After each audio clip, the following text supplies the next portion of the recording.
CBN Sustentabilidade, com Rosana Jatobá. Oi, pessoal, tudo bem? O CBN Sustentabilidade de hoje aborda a questão do aproveitamento do lixo para a produção de energia limpa. É uma indústria com enorme potencial, considerando que o mundo todo investe pesado em energia que possa substituir os combustíveis fósseis. Você sabia que dá para gerar energia limpa a partir do metano, por exemplo, um gás presente nos lixões a céu aberto e 20 vezes mais poluente do que o CO2? Com o biometano, você produz riqueza e acaba com o grave problema de contaminação do solo, do ar e dos lençóis freáticos que esses lixões provocam. Eu converso com Daniel Rossi. Ele é cofundador e presidente da ZEG, uma empresa dedicada à energia renovável que trabalha com diversos projetos de aproveitamento energético de resíduos. Daniel, que prazer recebê-lo aqui no CBN Sustentabilidade. Tudo bem com você? Tudo bem, Rosana? Prazer é meu. Obrigado aí pela oportunidade. Vai ser uma delícia esse bate-papo sobre um tema tão relevante, ainda mais nos tempos atuais, né?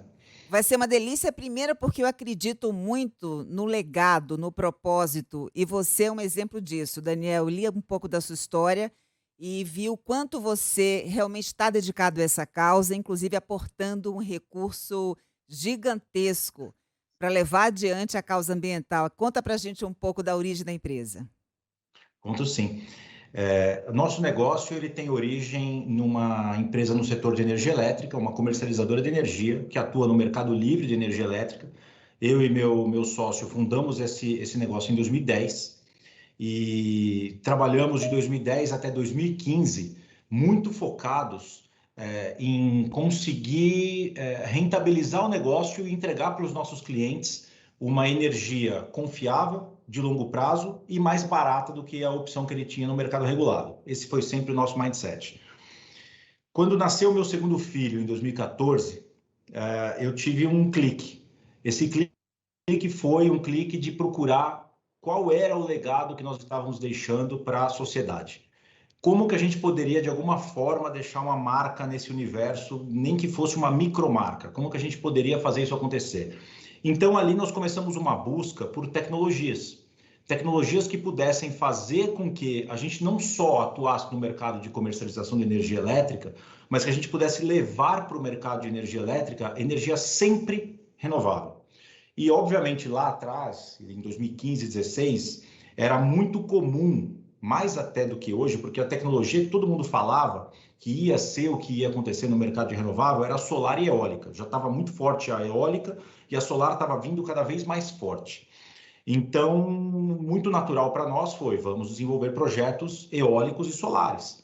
E aí começamos a nossa tese desenvolvendo projetos fotovoltaicos para atender consumidores de energia que não tinham opção de comprar energia no Mercado Livre, mas queriam uma economia e queriam energia limpa.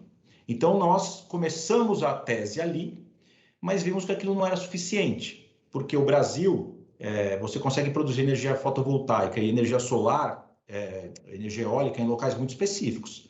A eólica você vai para o Nordeste e Norte, um pouco no Sul, e a solar você vai para o Nordeste, Norte e acima do Sudeste, assim, Sudeste alto. Então, os outros locais, Sudeste, Centro do Sudeste, Sul de São Paulo para baixo, você tem dificuldade econômica de viabilizar por causa da radiação solar. Então, a gente começou a perceber que o Brasil, obviamente, extensão territorial de continente, a mesma solução não se aplica para todos os lugares. Então, como é que a gente conseguiria desenvolver projetos em regiões que não têm característica de insolação muito boa ou de vento muito bom? E foi aí que a gente percebeu a necessidade de procurar tecnologias que pudessem fazer uma disrupção no sistema. E ali nós começamos uma longa, não tão longa, 1 ano e meio de busca por alguma coisa que nos encantasse, alguma coisa que pudesse ter o potencial transformacional que hoje a gente tem. Fomos em alguns eventos ao redor do mundo, fomos em alguns simpósios, em diversos eventos para ver tecnologias, para ver o que estava acontecendo, qual era a novidade, o que podia acontecer no mundo. E aí nos deparamos com uma tecnologia que, por um acaso, era de desenvolvedores brasileiros. E essa tecnologia é uma tecnologia que utilizava o resíduo sólido para poder fazer a geração de energia. e ele basicamente faz a dissociação desse resíduo, ele transforma o resíduo em gás num instante de segundo. O projeto era um projeto lindo, porque ele resolve duas coisas com um único sistema. Ele resolve um problema de saneamento e produção de energia elétrica. Então, aquilo fez total sentido para nós, naquele momento que nós nos deparamos com a tecnologia. A Tese era uma startup, tinha um projeto piloto no Chile rodando, e nós passamos aí praticamente um ano em diligência com a Tese, entendendo o que era o projeto, o que era o processo. Estudamos muito e resolvemos fazer um investimento e comprar a participação nessa empresa. Essa empresa já se chamava ZEG, ela é de um fundador brasileiro chamado André, né, meu sócio hoje, nosso sócio na operação. O André é, então, o cofundador aqui da Tese como ela é hoje, ele iniciou ela lá em 2012, e nós simplesmente aportamos capital, inteligência, acesso ao mercado, governança, controle, gestão de risco, quer dizer, demos a estrutura que a empresa precisava para ela se desenvolver. E hoje ela é a tecnologia que detém o Flashbox. De lá para cá, nós conseguimos criar com a ZEG não só a tese do tratamento do resíduo sólido. A ZEG ela hoje é uma plataforma com algumas tecnologias, então nós temos projetos fotovoltaicos, tem a ZEG Solar, temos algumas usinas hidráulicas de pequeno porte que não tem reservatório, a gente trabalha só com fio d'água e isso é importante porque não alaga, então não tem problema de emissões. E temos então a outra ZEG, que é a ZEG Biogás. ZEG ambiental, ZEG solar, ZEG hidro e ZEG biogás. Cada uma num nicho de mercado, todas olhando o mesmo propósito, a produção de energia renovável, e duas ZEGs específicas, que é a ambiental e a biogás, focadas em utilizar o resíduo para valorização energética, com o objetivo de você ter menos resíduo colocados em aterros ou jogados na natureza de forma irregular até. Esse é o ponto que eu quero explorar com você a partir de agora, Daniel, porque por muito tempo se pensou que para resolver o problema do lixo deveria ser a reciclagem. Mas quando a gente nota que a recuperação energética está aí e de fato é algo eficiente, isso pode ser de fato um caminho virtuoso, né? E ele é assim, como nós trabalhamos, né? Nós trabalhamos um conceito de que a reciclagem ela é parte do processo. Então, na ZEG Ambiental, nós temos um projeto e uma nomenclatura para um projeto que é o Ecopark. O Ecopark, que nós chamamos de Ecopark 4D, o que faz? Nós conseguimos montar uma tese com um sistema da ZEG, o Flashbox da ZEG, por exemplo, para um município de 50, 70 mil habitantes. A gente conseguiria colocar um container da ZEG com um Flashbox, a gente monta uma central de triagem. Essa central de triagem vai tirar só os resíduos recicláveis de maior valorização no mercado. Dá emprego para um segmento da população. O que não passou, quer dizer, aquilo que saiu da triagem, que não foi reciclado, é triturado. Triturado, ele passa no nosso sistema. Ao passar no nosso sistema, numa fração de segundo, ele vira gás. Esse gás você consegue fazer energia elétrica. Então, ele é um processo que ele fecha o ciclo. Ele, de fato, recebe os resíduos, tira aquilo que é reciclável e vende aquilo que é reciclável, e todo o restante não vai mais para aterro. Passa no sistema ZEG, passa no Flashbox, dissocia a molécula, vira resíduo com 97% de eficiência. O Então, interessante 97%. A gente consegue devolver só, dependendo do resíduo que passa, mas ele vai entre 3% e 7%, vira cinza, vira inerte, e esse inerte, ele pode ir para aterro, mas ele também pode ir para a indústria cimenteira, por exemplo. Então, você consegue dar destino para 100% do resíduo. E eu quero exatamente destacar esse caráter multidisciplinar de uma tecnologia como essa, né? Porque você gera emprego e renda para muita gente, sobretudo populações que são mesmo necessitadas. Você tem a questão da preservação ambiental, porque na medida em que você desativa um lixão, olha o ganho ambiental que você tem nesse caso, né, Daniel? É verdade. E você sabe, né, que no Brasil, cerca de 50% do lixo brasileiro ele é despejado de forma completamente irregular, ou em lixão, ou em rio, ou em costa. E, de fato, a gente enxergou isso. Lógico que a tecnologia já vinha sendo desenvolvida ao longo do tempo, mas nós enxergamos nisso uma oportunidade, não só para a ZEG, mas também para a sociedade em geral. E nosso conceito de sustentabilidade é um conceito bem amplo. A gente não pensa sustentabilidade só quando a gente pensa em produção de energia limpa. Produção de energia limpa é o fim do processo.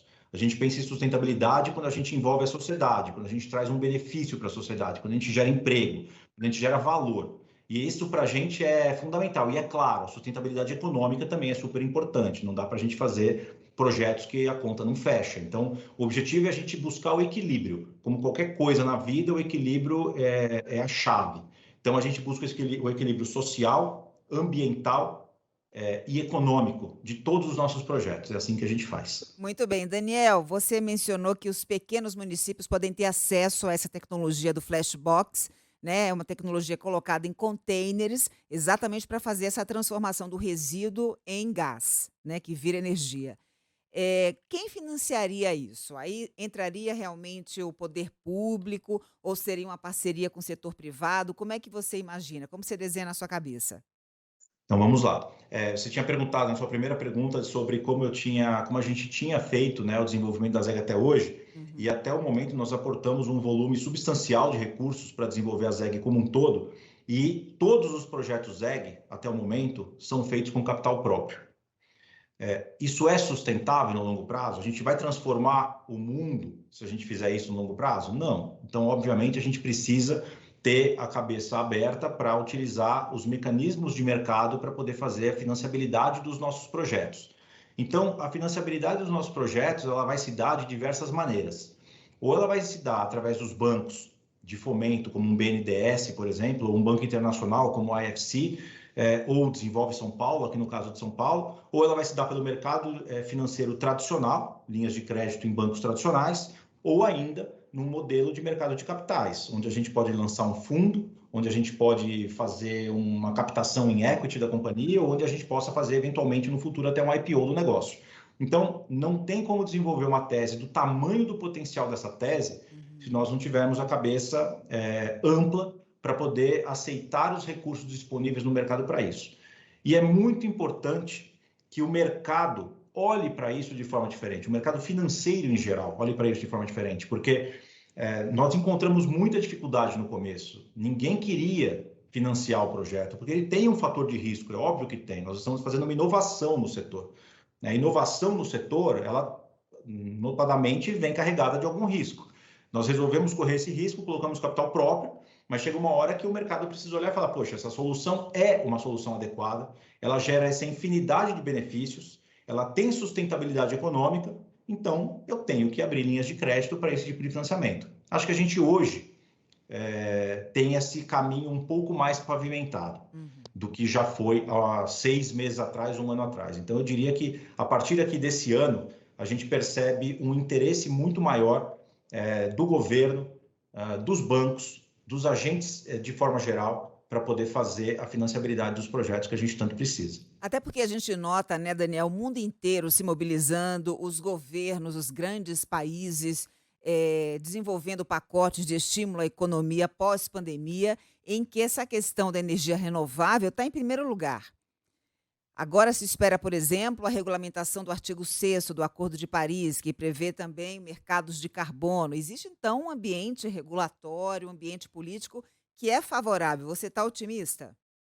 Bastante. Eu diria que nunca estive tão otimista em relação ao futuro do negócio como estou hoje. Eu acho que a gente antecipou o business plan da companhia em 4 a 5 anos. E isso aconteceu por conta de 2 fatores fundamentais na minha visão. Um, o momento de pandemia que a gente vive. Eu acho que a sociedade em geral acordou para o fato de que nós não podemos ser negligentes com o mundo que a gente habita. E nós vínhamos sendo negligentes e a pandemia mostrou que nós somos muito frágeis. Então, esse foi um dos grandes fatores. O outro é o cenário internacional. O cenário econômico e político internacional ficou muito mais favorável. A Uhum. eleição do Biden, por exemplo, ela traz para a gente uma grande visibilidade para o negócio. Quando você tem um país da potência dos Estados Unidos que vai investir, apoiar e desenvolver projetos que têm como voga a sustentabilidade, traz um reflexo no Brasil imediato. Sim. Então, eu diria que o cenário ficou uma tempestade perfeita, positivo. É um círculo virtuoso se demonstrando e vindo à nossa frente agora. Vamos falar agora sobre o gás bio, que é feito a partir do biometano E a gente tem no Brasil uma abundância de biomassa, né, Daniel? Acho que é um caminho também que pode ser muito bem explorado aqui, se os nossos governantes e se os empresários, ou seja, se houver de fato uma visão mais aberta para receber esse tipo de tecnologia. Perfeito. Isso tem até para começar, né, a falar do Gasbio, eu acho que tem uma informação super relevante, que é a seguinte: a gente, obviamente, todos nós ouvimos falar muito nos últimos 2 anos sobre o gás do pré-sal, sobre o pré-sal e sobre a quantidade de gás e sobre o choque do gás que o ministro Paulo Guedes disse que o Brasil iria vivenciar.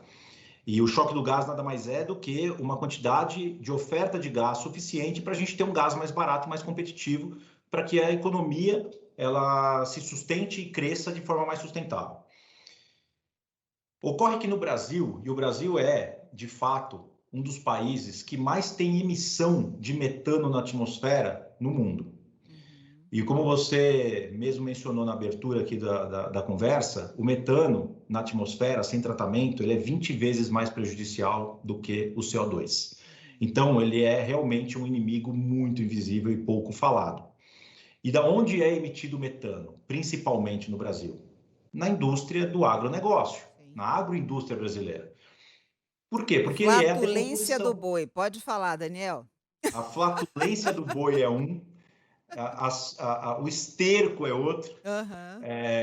O restante da produção de alimentos é muito originador de metano, e esses gases eles vão entrando em decomposição, né? O resíduo entra em decomposição e solta esse gás sem qualquer tipo de tratamento, e o Brasil, com a vasta extensão territorial e com o tipo de agronegócio que nós temos, ele é extremamente produtor disso. E por que eu estou falando isso? Porque o Brasil tem um potencial de produção de gás renovável equivalente a todo o pré-sal. Então, a quantidade de gás que nós temos disponível e não aproveitado no Brasil é do tamanho do gás do pré-sal.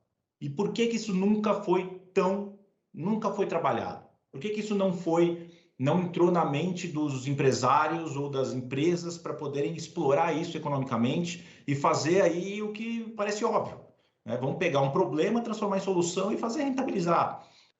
Porque as tecnologias elas vieram passando por transição, evolução e principalmente redução de custos, que hoje tornam esse negócio competitivo de forma a viabilizar economicamente a exploração do resíduo do agronegócio para a produção de um gás renovável que se chama biogás.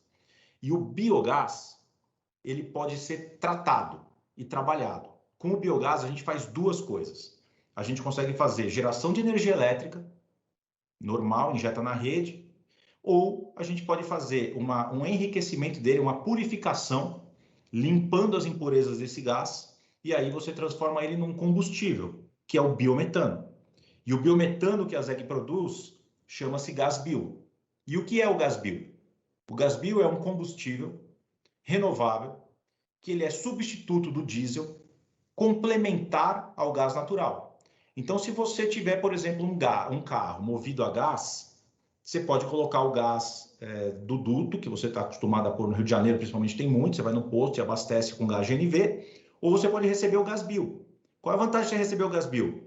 Ele, em comparação ao gás natural, ele emite 70% menos de CO2 na atmosfera.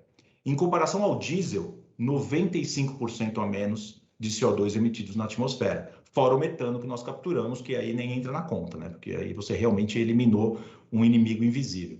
Então, o gás bio, a origem dele é principalmente do agronegócio e também dos aterros sanitários existentes no Brasil.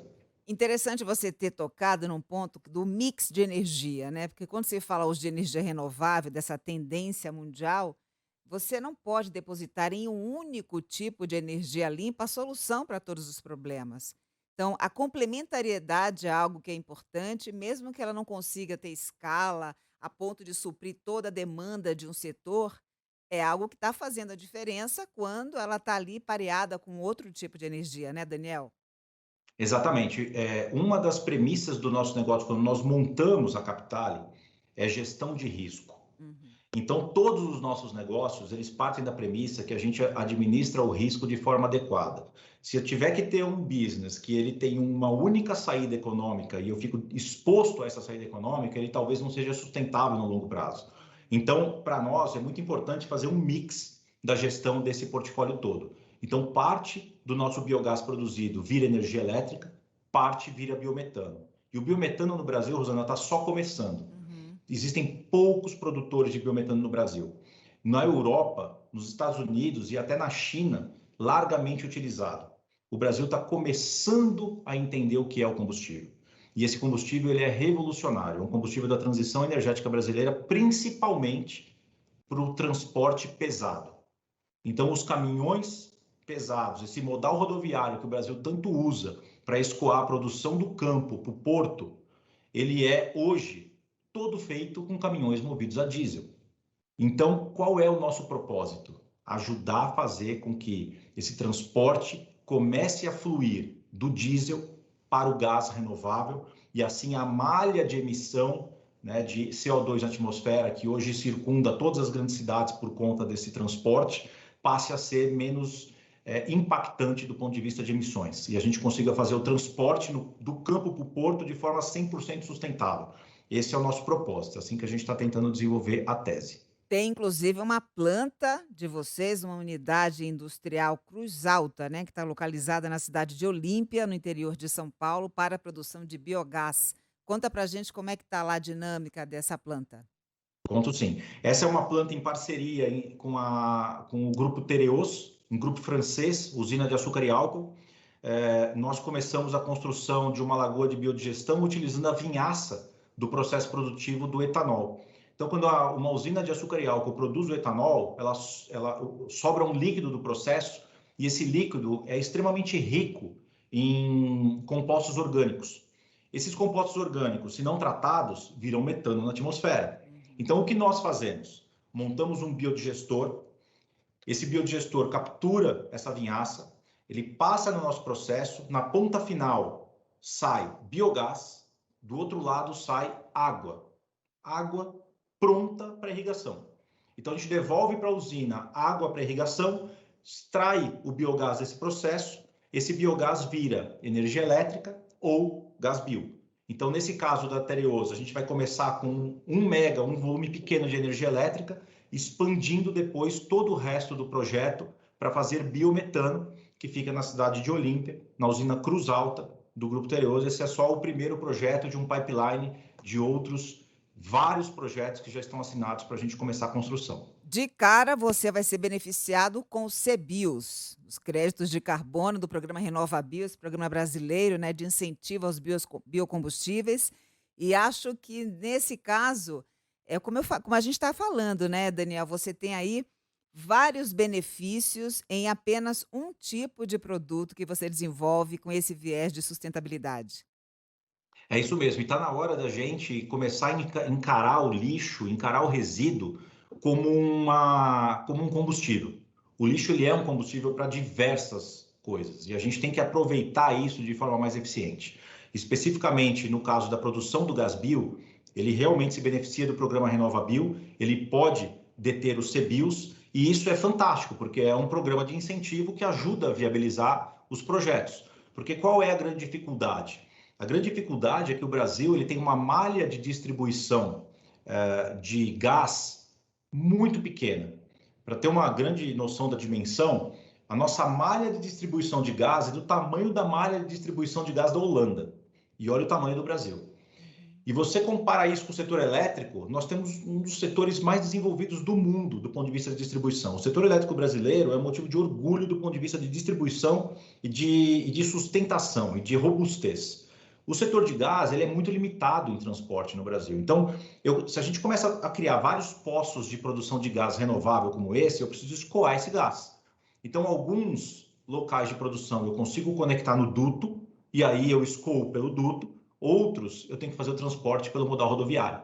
Então, tem muito desafio, mas ainda assim, ele é viável economicamente e, do ponto de vista de sustentabilidade, nem se compara. Então, é uma tese que nós compramos, nós começamos a tese da ZEG Biogás olhando apenas a energia elétrica, mas nessa nossa política de gestão de risco, a gente foi explorar um pouco mais o que poderia fazer além da energia elétrica e nós nos apaixonamos pelo biometano. A gente gosta sempre daquilo que é mais difícil, né? Então, o biometano é uma tese mais difícil, mas ela melhorou absurdamente nesse ano, de novo favorecida pelo grande movimento dos principais grupos industriais, tanto brasileiros como multinacionais, que hoje acordaram para essa situação de quererem ser carbono neutro. E nós temos, por exemplo, uma indústria, eu não posso citar o nome aqui, mas é uma indústria multinacional muito conhecida, que vai conseguir ser carbono neutro na sua primeira unidade no mundo inteiro. A primeira unidade que vai ser carbono neutro efetivo vai ser no Brasil, graças, lógico, a uma série de ações dessa empresa, mas principalmente porque ele fechou um contrato de compra de biometano do Gasbio da ZEG. E aí ele vai ser carbono neutro, tanto na frota, né, de caminhões, que ele trocou por caminhões a gás, quanto no processo industrial, que ele vai deixar de consumir o gás fóssil para começar a consumir o gás renovável. Então, a beleza desse negócio é fantástica, ela cativa muito. É difícil, mas a gente vai conseguir expandir ele com a velocidade que o mercado está demandando. E por que que você acha que vai sair desse programa sem revelar para mim o nome dessa empresa? Porque eu não tenho autorização, né, infelizmente. Mas o time aqui, a Júlia e o time aqui da SP4 Eu pode vou tentar descobrir, alguma viu, coisa aí, Daniel? ver Eu se vou consegue descobrir que eu liberar. sou repórter, eu vou descobrir. Ô, Daniel, vamos agora olhar pelo lado mais humanitário. Queria que você compartilhasse com a gente esse projeto que vocês estão desenvolvendo na Somália, lá na África, uma parceria com a Agência dos Estados Unidos para Desenvolvimento Internacional, para dar uma solução ao lixo, né, que é produzido, aos aterros sanitários e aquela situação deprimente que a gente vê no continente africano. Como é que está esse projeto? Esse projeto, a ZEG, aí o André, meu sócio, né, fundador aqui da tecnologia do Flashbox, ele vem trabalhando ao longo do tempo para demonstrar para o mundo o quanto a nossa tecnologia ela é flexível e adaptável às diversas situações que a gente encontra, não só no Brasil, mas no mundo todo. Claro que nos países em desenvolvimento, muito mais. Então, esse é um trabalho que vem sendo feito há alguns anos e a nossa tecnologia, ela foi, depois que tem a USAID, né, que é uma agência americana, uma organização americana que trabalha muito forte em sustentabilidade e busca de tecnologias que melhorem a relação humana de uma forma mais ampla, eles olharam o mundo todo para entender qual eram as melhores tecnologias do mundo para poder aplicar na África para resolver dois problemas. O problema do lixo, e na África, se no Brasil a gente tem um problema de lixo, em alguns países da África a gente tem isso muito potencializado. Então, atentos a isso e a um processo pandêmico que possa acontecer em algum momento do futuro por conta do problema do lixo na África, o USAID veio procurando tecnologias e encontrou na ZEG, nas palavras da USAID, a melhor tecnologia que eles já viram para a solução desse problema. E aí nos convidaram, e o André tem nos representado nesse projeto, nos convidaram, nos escolheram para ser a tecnologia a ser implementada em alguns países da África, Somália inicialmente, para poder resolver o problema de lixo e o problema de energia elétrica. A África tem um preço de energia elétrica absurdamente alto. É quase $900 o megawatt de energia, coisa que no Brasil é alguma coisa perto de 80 a $100, lá é por volta de $900. Então é absurdamente alto. E aí nós fomos eleitos pela USAID, apoiado pela Hands of Africa, e temos um projeto grande que nós estamos implantando, desenhando para apresentar para o governo da Somália, onde nós vamos produzir energia elétrica através do lixo, utilizando também, gerando oportunidade tem uma entidade africana que são as viúvas da guerra. E essa entidade africana, ela realmente tem uma série de mulheres viúvas, né, que sofreram aí todas as barbáries da guerra de forma direta e indireta.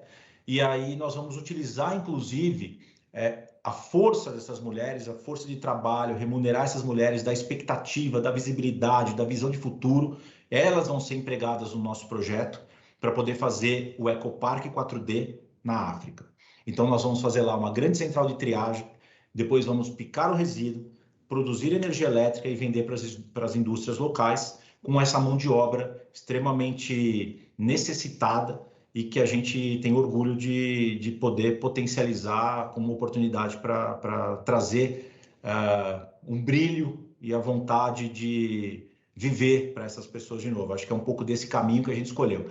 Então, hoje nós estamos numa fase final de aprovações. Esse é um projeto que provavelmente vai ser todo investido pelas entidades africanas e americanas, e a gente vai ser o provedor da solução e o desenvolvedor do projeto propriamente dito, e vamos fazer toda a operação dele ao longo do tempo. Daniel, como é que se chama o seu segundo filho? Henrico.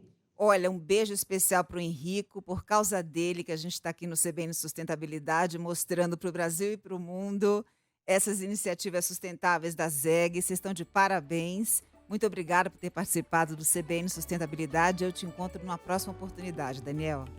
Perfeito, Rosana. Eu que agradeço, obrigado e parabéns pelo trabalho, parabéns pelo programa. Eu fico muito feliz quando eu vejo pessoas tão relevantes e pessoas tão inteligentes cada vez mais olhando para esse segmento, apoiando e incentivando. Acho que a gente precisa bastante disso, mas estamos no caminho certo.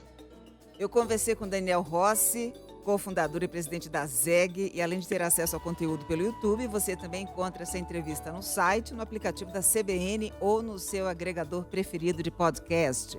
Colaboraram comigo aqui no CBN Sustentabilidade a minha linda produtora Érica Paixão, trabalhos técnicos da outra linda Priscila Gubiotti e a edição do Rafael Furuja. Um beijo para você que nos acompanhou e até semana que vem.